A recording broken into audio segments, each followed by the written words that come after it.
आज ना माझं सकाळपासून आहे ना खूप जास्त दुखायला लागलेलं होतं, त्यामुळे ना दुपारी थोडंसं आराम करायला घेतलं, घरातले कामं उरकून. दुपारी कधी झोप लागून गेली काही समजलंच नाही आणि त्यानंतर उठल्यानंतर ना खूप जास्त भूकसुद्धा लागलेली होती. म्हणून म्हटलं चला घरामध्ये ना राजगिऱ्याचे लाडू होते, म्हटलं तेच खाऊन घेऊयात. मस्त इकडे राजगिऱ्याचे लाडू खाल्ले आणि त्यानंतर प्रिशाच्या पप्पांच्या कामाची वेळ सुद्धा झालेली होती. मग त्यांना म्हटलं येता लोणचं आणि कॅडबरी सुद्धा घेऊन या, कारण की आज घरामध्ये मी स्वयंपाक नाही तर फक्त आहे ना खिचडी भातच करणार आहे.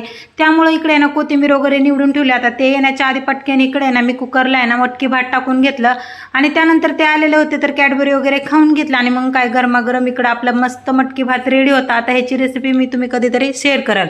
असो त्यानंतर ना छान इकडं वास तर इतकं सुंदर येत होतं ना मटकी भातचा, खरंच खूप छान. मग त्यानंतर दोघांसाठी पण एकाच ताटामध्ये वाढून घेतलं आणि सोबत पापडे सुद्धा तळून घेतलेले, कारण की आम्हाला खूप जास्त असं आवडतं खायला. त्यानंतर जेवण वगैरे केले आणि म्हटलं थोडंसं वॉकिंगला सुद्धा जाऊयात, कारण की अंग खूप जडजड झाल्यासारखं वाटत होतं.